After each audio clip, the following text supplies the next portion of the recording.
Welcome viewer. This video tutorial describes, fix Windows 11, 10 error code 0x800701B1. First method is right-click Start button, click Disk Management. Click Actions, click Rescan Disks.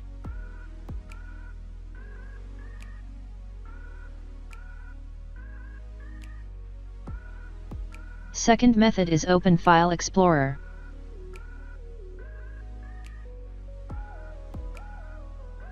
Right-click Problematic Drive, click Properties, click Security tab.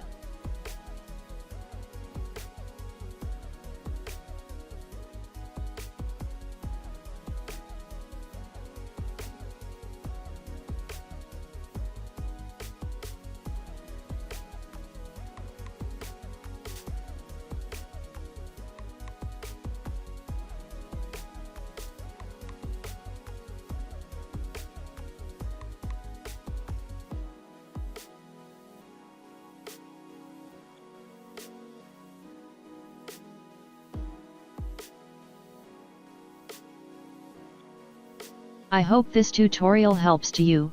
Please like, share and don't forget to subscribe our channel. Thank you very much. See you next video.